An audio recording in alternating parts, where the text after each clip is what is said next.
I want to thank everybody for joining us tonight for the second installment of the Southeast Connecticut Coastal Water Quality webinar series. I'm Judy Rondo, and I'm the Assistant Director of the Eastern Connecticut Conservation District and the lead on the Anguilla Brook Bacteria Trackdown and Watershed-Based Plan Project. Our presenter tonight is Dr. Juliana Barrett from Connecticut Sea Grant, who will be sharing with us what riparian buffers are and why they can be a beneficial tool to protect our coastal resources. And my slide is not advancing. There we go. For folks who aren't familiar with ECCD, we are one of 5 conservation districts in Connecticut. The conservation districts are nonprofit natural resource conservation organizations that were created by state statute in 1945 to assist the state with natural resource conservation management. ECCD provides a wide variety of natural resource conservation and technical assistance to the residents and municipalities in our 36-town district in Eastern Connecticut, including conducting water quality investigations like this one in the Anguilla Brook watershed in Stonington. The Anguilla Brook Bacteria Trackdown Project wouldn't have been possible without the assistance of many project partners. These partners have been with us every step of the way and have provided guidance and information as we've conducted the trackdown and developed the Anguilla Brook Wickety-Quap Cove Watershed Plan. And I would be remiss if I didn't note that this project was funded by Connecticut Deep through a Clean Water Act Section 319 Non-Point Source Program grant. So I wanted to provide a quick overview of the Anguilla Brook Bacteria Trackdown Project just to put this and the other webinars in the series into a little bit of context for you. So the water quality in Wickety-Quap Cove does not meet standards established by the state of Connecticut to support any of its intended uses, which include recreation, shellfishing, and aquatic habitat. As with many of Connecticut's embayments, suspected sources of the pollution are primarily land-based, things like stormwater runoff, agricultural runoff, and other sources such as failing or underperforming septic systems. In 2019, ECCD and our project partners initiated the bacteria trackdown. We conducted stream bacteria sampling to identify where bacteria might be entering the stream system, stream corridor assessments to identify areas along the streams that could be contributing to pollution, things like stormwater outfalls or impingements on riparian buffers, or visual water conditions that could indicate something happening in the stream or in the vicinity of that location. We also conducted what we call a windshield survey, which is an informal survey of the watershed to identify land uses that could be contributing to the water quality conditions. And we are using all of that information to develop a watershed plan for the Anguilla Brook Wickety-Quap Cove watershed. The plan will contain recommendations intended to help improve water quality so that residents can safely enjoy the cove for swimming, fishing, and shellfishing. And I'd like to remind everyone that, sorry about that. I'd like to remind everyone that we do have another program coming up next Wednesday night. Healthy Shellfish, How Land-Based Use Decisions Affect Natural Shellfish Beds and Aquaculture by Tessa Getchis from Connecticut Sea Grant. To register for the program, you can go to the ECCD website at www.conservect.org/Eastern. If you scroll down to the bottom of the homepage, there are links to register for each of the remaining webinars, or you can email me at judy.rondo@comcast.net and I'll email the registration links to you. So it's my pleasure to introduce Dr. Juliana Barrett, who is our speaker tonight. Juliana is with the University of Connecticut Sea Grant Program and the Department of Extension. Her work focuses on climate change adaptation and coastal habitat management, working with Connecticut's municipalities, NGOs, and state and federal partners. Prior to coming to Sea Grant in 2006, Juliana worked with Connecticut Deep on management plans for state natural areas and for the Nature Conservancy as the director of the Connecticut River Tidelands Last Great Places program. She has a doctorate in plant ecology from the University of Connecticut and is a co-author of The Vegetation of Connecticut and Salt Marsh Plants of Long Island Sound. As long as there's no poison sumac, she likes nothing better than getting wet and muddy in Connecticut's wetlands. I think, Juliana, you're probably not alone in that. So I am going to stop screen sharing and turn the program over to Juliana. Okay, thank you so much. All right, play from the start. So I'm going to be, whoops, I'm sorry. So let's see, there we go. I'm going to be talking about riparian buffers, and I really tried to put a lot of coastal information into the presentation. And I think there's a lot of people on who have a lot of experience with riparian buffers. So if you have any questions or comments or things that you want to add, please just unmute and jump right in. All right, so just to put us all on the same page, a real simple definition: riparian refers to the areas along the banks of a river, stream, or other body of water. That corridor is a specified or designated zone or strip of land along that water course. And so the riparian corridor is the natural vegetation and soil adjacent to the water body.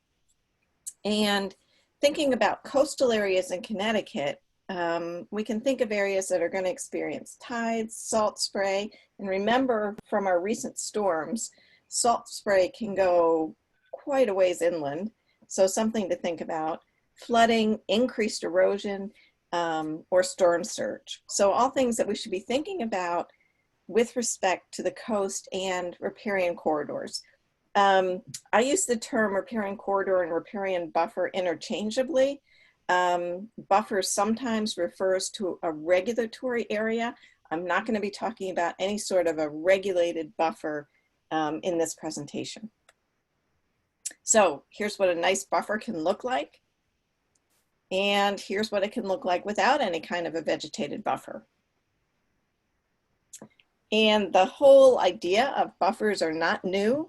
In the 6th century in Italy, areas along the coast were so popular that Emperor Justinian passed an ordinance preventing building within 100 feet of the water in order to protect views. And that's something that's so important still today, are those view sheds when we think about riparian buffers and any sort of plantings along the coast. 14 centuries later, Cape Cod building authorities passed an identical ordinance, but with a goal of protecting the environment. So these ideas have been around for a long time. So why should we care about riparian corridors at all? I'm going to go through some of the functions and benefits. So here you see a long list, certainly water quality, biodiversity, protection and safety, and so on. And we're going to go through and talk about a few of these. So riparian corridors are really the first line of defense against the impacts of impervious surfaces. So roads, roofs, parking lots, they can help slow that runoff, allow it to percolate down into the soil. Very important along the coast is the protection of shorelines from erosion when you have plants, especially grasses, with those deep root systems holding the soil in. They can aid in flood control and storm surge. They're certainly not going to stop a flood from happening, but can certainly slow water velocity down, allowing sediment to precipitate out and help to control flooding at least. Filtering and trap pollutants. And then the habitat values can be very significant, as well as shading water for fish. So in terms of water quality, it's often the first order streams that are most important if we can protect the water quality. So I was thinking when Judy showed that map of Anguilla Brook, it's those upper reaches that can be really, really significant. If we can protect the water quality up in those upper reaches, first, second order streams, it makes a huge difference by the time that water flows down into Little Narragansett Bay. Erosion control, as you can see in the bottom right-hand corner there, having vegetation can really help to control this. Flood control, as I mentioned, and shoreline protection. I mentioned runoff with impervious surfaces, particularly when there's steep slopes and finer textured soils. This is an example from Maryland of a golf course where they were actually doing a whole stream restoration and putting in a riparian buffer. Not something you usually see along golf courses. Biodiversity and buffer functions really can help increase aquatic and terrestrial habitat, providing connectivity between natural areas, really helping to protect sensitive areas. We're going to talk more about that. And providing shade to maintain water temperature, which is becoming more and more important with climate change. And here are just a few of our native species that really benefit from riparian corridors. I'm sure you recognize a lot of these. One thing riparian buffers do that we don't usually think about is that woody debris that falls from trees and shrubs into the water is really, really important for aquatic habitat structure. Riparian corridors can help to maintain microclimates, which may be very important for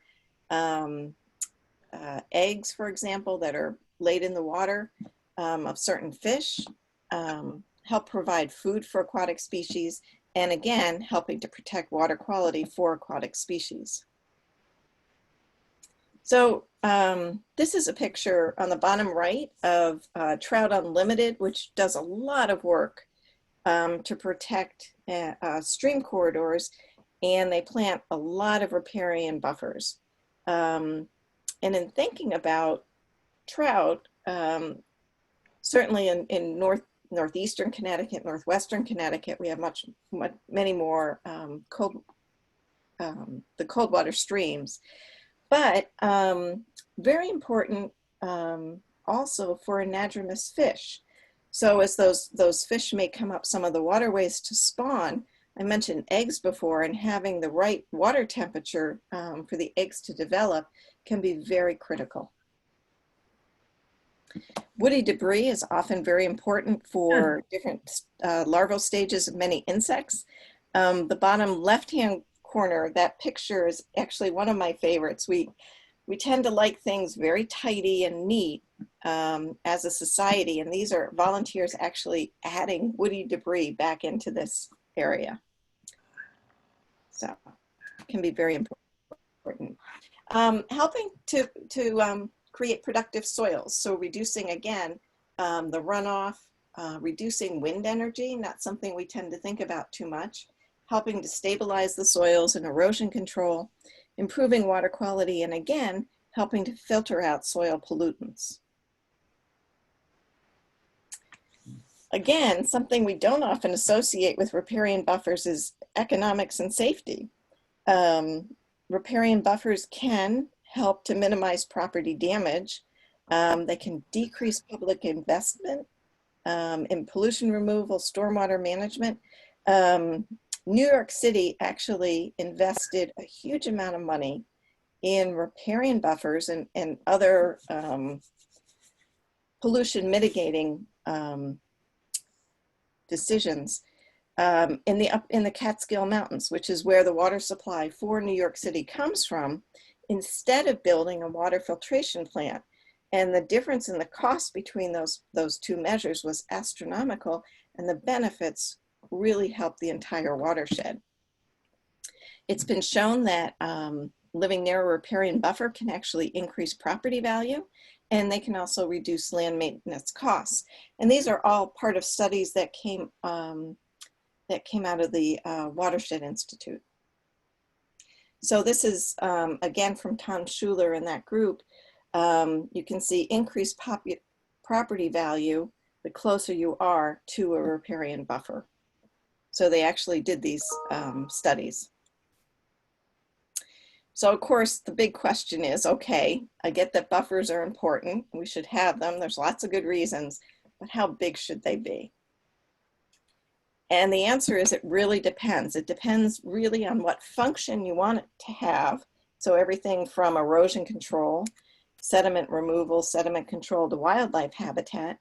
And then it really depends on the site conditions. So where are you within a watershed? what's the soil type and the slope, what's the hydrology, and again, most significantly, what that function of the buffer primarily is. Certainly if you do wildlife habitat and you have a 300-foot buffer, you're going to capture all those other functions as well. But oftentimes we don't have 300 feet that are available for a buffer. So the bottom line is, even though bigger is better, something is better than nothing. So even a 25 to a 50-foot buffer can really have some good functions. They can help to protect water quality, stream bank stabilization. They can provide some connectivity and also help to cool water and control the temperatures. Bigger is better, right? And you're just going to increase the number of functions that you get as the size of the riparian corridor grows. Now, this is something that Yukon Clear did, the Center for Land Use Education and Research. It was a statewide riparian corridor analysis. Now, I'm showing you this because they're updating it, so it's not available right now. But this is really cool because starting from 1985, we had the land use cover for Connecticut. And what I'm going to show you is an analysis of the riparian corridors between 85 and 2006. But now we have over another decade of data. So there's going to be 30 years plus of data where we can look at changes within riparian corridors. Emily Wilson at Clear is the one who did this analysis. So what she did is she looked at all our wetlands, watercourses, and she buffered them with a 100-foot distance and a 300-foot distance. So 100 feet, 300 feet. And then she looked at the land cover within those buffer zones. So we can look at the land cover in the 100-foot buffer and the 300-foot. So here that is. And then, so this is an example for Groton. If you look in the upper left, you see riparian zones at the top there. So what you see for Groton are all the riparian zones there. The next slide is going to show you 1985 land cover. So red is developed, green is forest. You can see the other categories on the right-hand side, yellow being turf and grass. All right, so that's 1985. Here's 2006. So again, you can see there's some red. And then the next one is the really important one. Here's the change in land cover from 1985 to 2006 within that 300-foot buffer zone. So where you see red, these are areas that have gone from undeveloped to developed. And you can also see that there's quite a few areas that have gone from undeveloped to the yellow, turf and grass, probably lawn.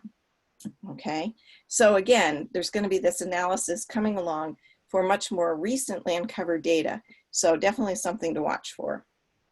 And then finally, you can get a summary graph table. So on the very bottom line is for the 300-foot buffer, 1985 to 2006 is the percent change. So we can see that there's been almost a 5% increase in developed land. Turf and grass, lawn has increased slightly. We've lost over 7% forest within that 300-foot buffer. So a lot of really useful information, and when we can see it on the map, we can see where different areas are being impacted, maybe more so than other areas. So hopefully a useful tool that will be coming along very soon.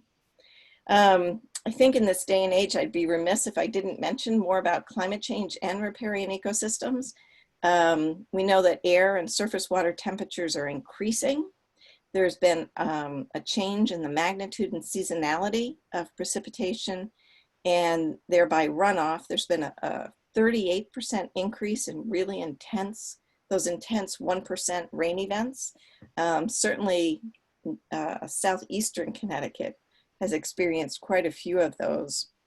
And we're also seeing shifts in the reproductive phenology, you know, when plants are flowering or going to seed, as well as plant and animal distributions. So why are riparian ecosystems important with regard to climate change? Well, these are areas that are naturally resilient, right? These are areas that flood sometimes, dry out completely at other times. So they experience these extremes to begin with. These riparian habitats function as corridors for many plants and animals, and with climate change causing distributional shifts in some organisms, this riverine habitat can become even more important. I mentioned thermal refugia before. Water has a very high heat capacity. It can absorb a lot of heat and really helps to protect riparian corridor organisms against extreme fluctuations in temperature. And then there's those hydrological benefits from these either intense rainfall events, intense flood events, changes in the seasonal patterns of precipitation and runoff. And then again, that very important role that vegetation can play in terms of helping to filter out pollutants from the soil, as well as mitigating to a certain extent from flood impacts. And this is just a little cartoon thinking about those intense rain events, and obviously having vegetation there can help slow the water flow, groundwater recharge, and the filtration of pollutants.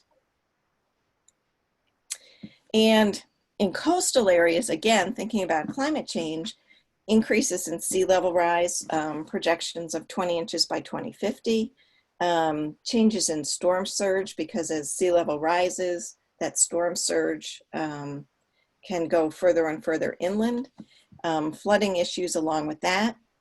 More intense storms can lead to accelerated erosion of beaches and coastal dunes, and degradation of our coastal wetlands.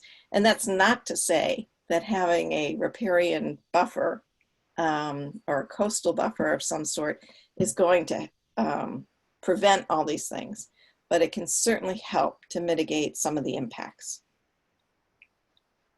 So when we look at our coast, and here's an aerial view of just an area along the Connecticut coast, you can see we really don't have much of a buffer. And this was just a really interesting study that was done in 2012 out of Nova Scotia. Setbacks and vegetated buffers. And this was a literature review that was done.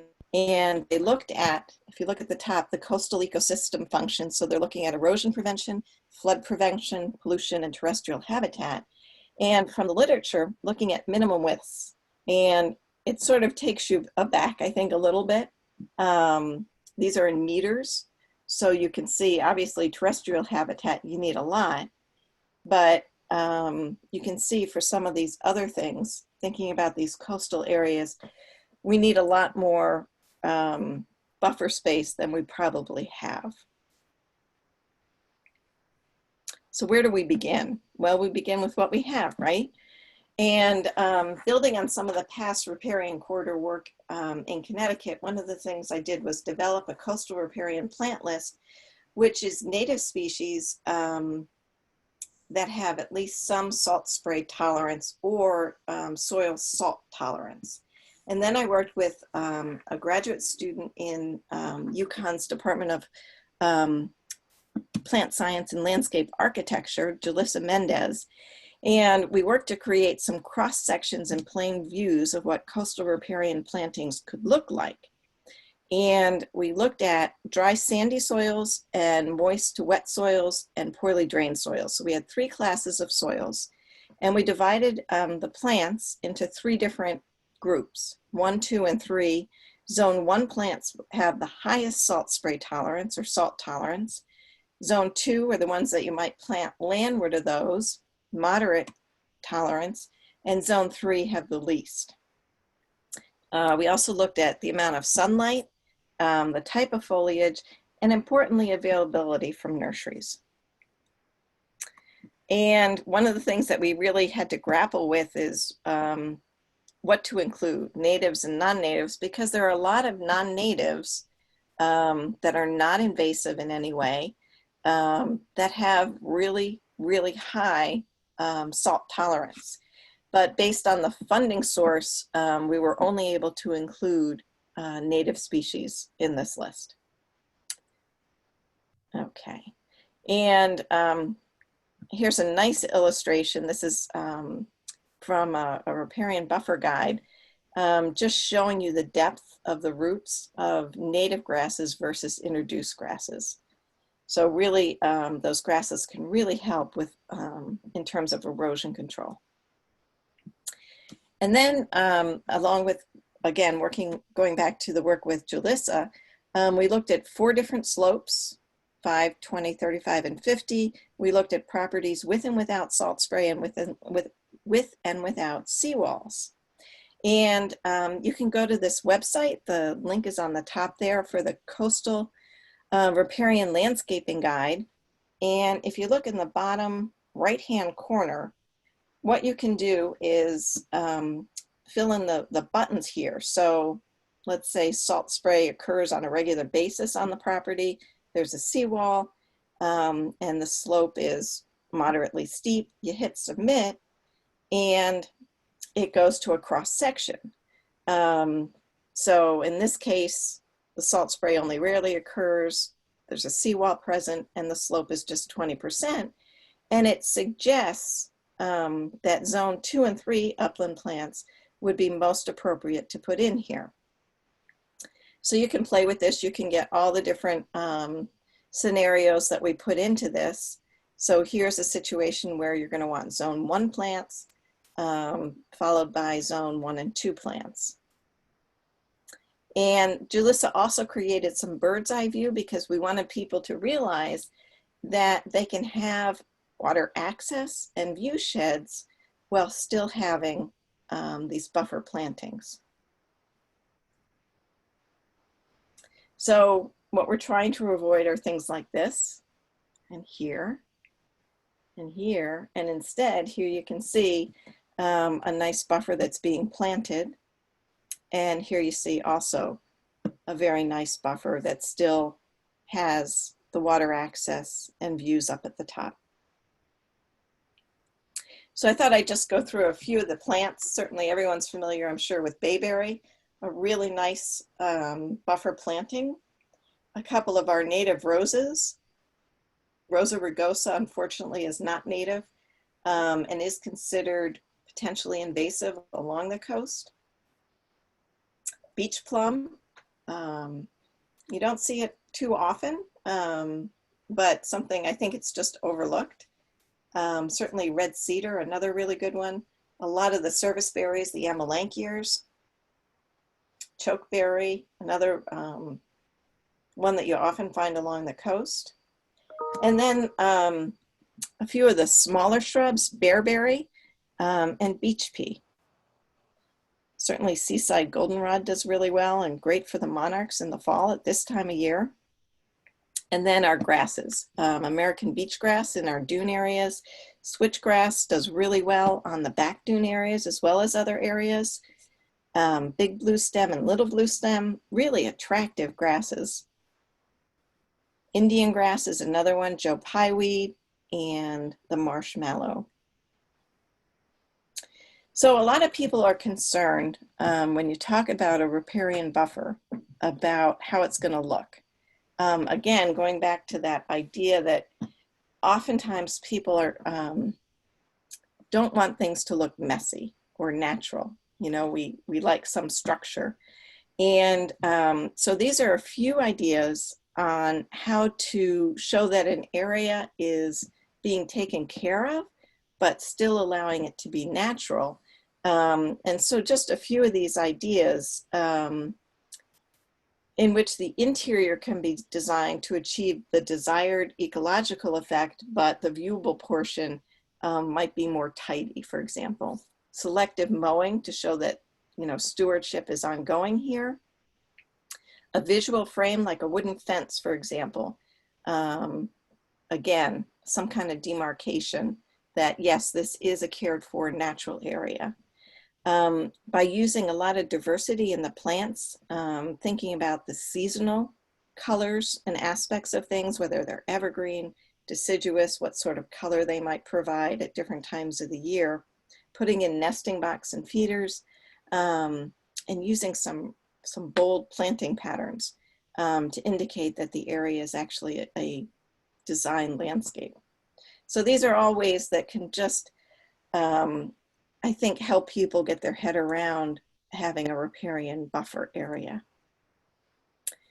And here's a very nice one, very small, right? Just to show you that these things can be small, but actually very effective and still look incredibly nice. And one thing I wanted to mention, so I was thinking about this presentation, and as I was putting it together, I was thinking about the relationship between coastal riparian buffers and living shorelines. And so I just wanted to take a few minutes to explore that idea. So a living shoreline uses plant or other natural materials, sometimes in combination with rock and hard structures, to help stabilize shorelines, coast, bays, and tributaries.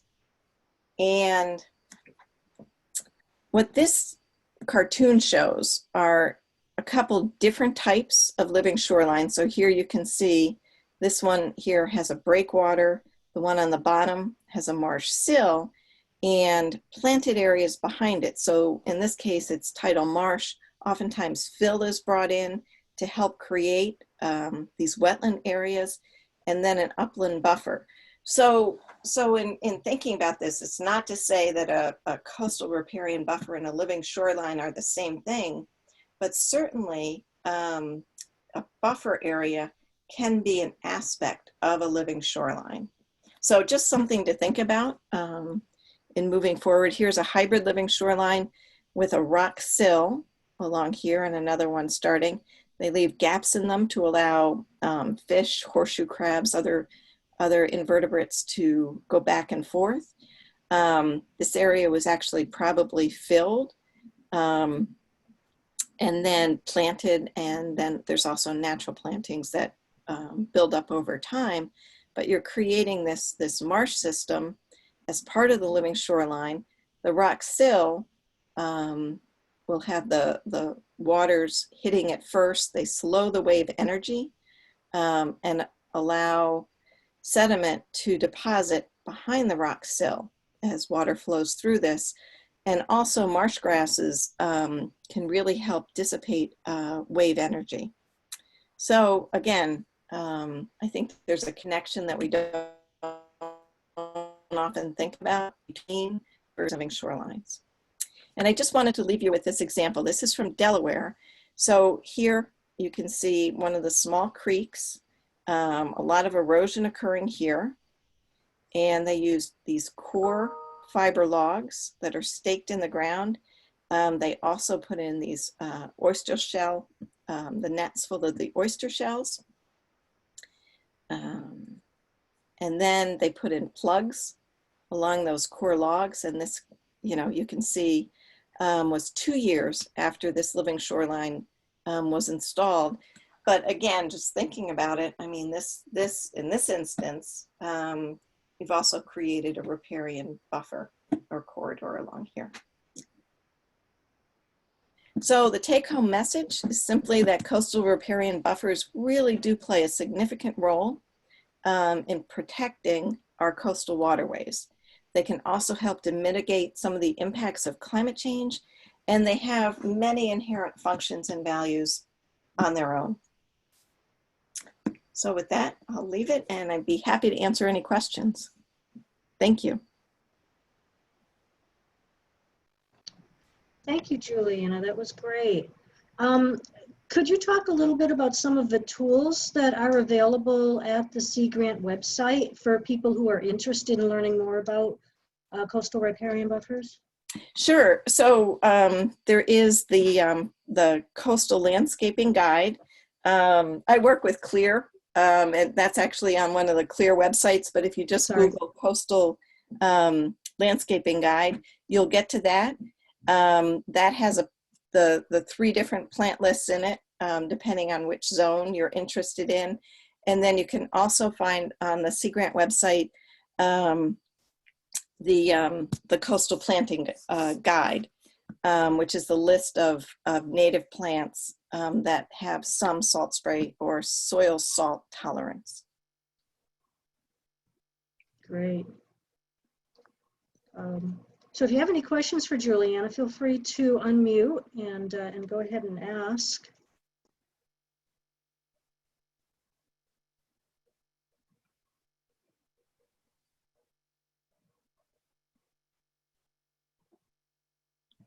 Stop sharing there.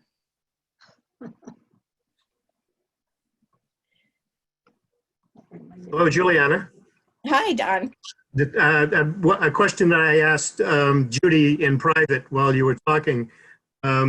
Is there any town in the state of Connecticut that's adopted any zoning regulations that recognize the importance of riparian buffers to their environment? That's a great question. And, you know, I haven't looked in a while. Not that I know of a regulatory buffer width, right? Is what you're talking about. Not exactly. That I know of. I know a number of conservation groups keep trying to bring it up to the legislature. There's a lot of work going on with that over many, many years. Connecticut Deep has a recommendation document of 100-foot buffer for wetlands and watercourses. But at this point, it's really just the setbacks from wetlands is what we have to work with.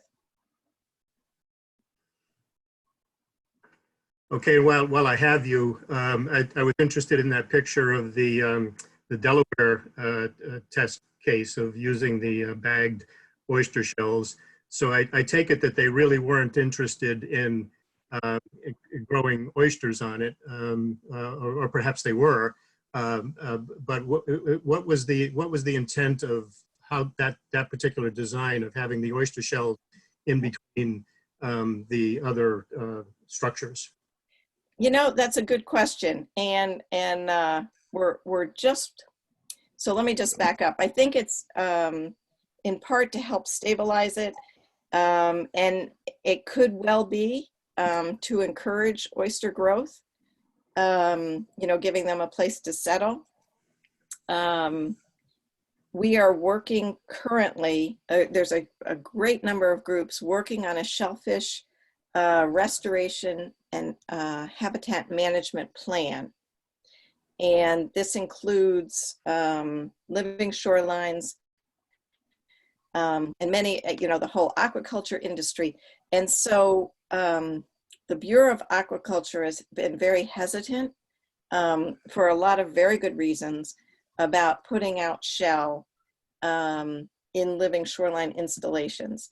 And so this is an effort to work through all those issues, you know, because we have an incredibly active aquaculture industry and recreational industry as well. And we don't want to do anything to endanger that. So we're working on it here in Connecticut. Right. I mean, that's one of my, what I was thinking about, because as a shellfish manager, it creates an enforcement nightmare, Right. Because you have oysters growing in generally in waters that aren't approved for direct human consumption, and therefore you're inviting lawless activity and perhaps Absolutely. health problems. But that picture doesn't look to me like it's really meant to be an oyster reef, but it looks like there is at least a shellfish component to it. And right. Thank you very much, Juliana. I appreciate it.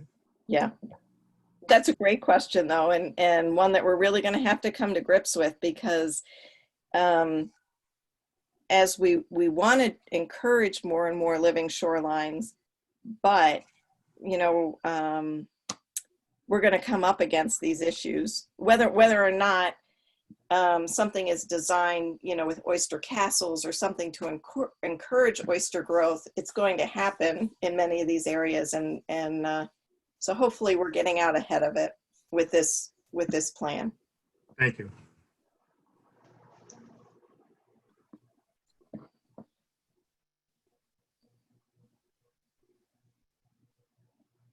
Does anyone else have any questions for Juliana?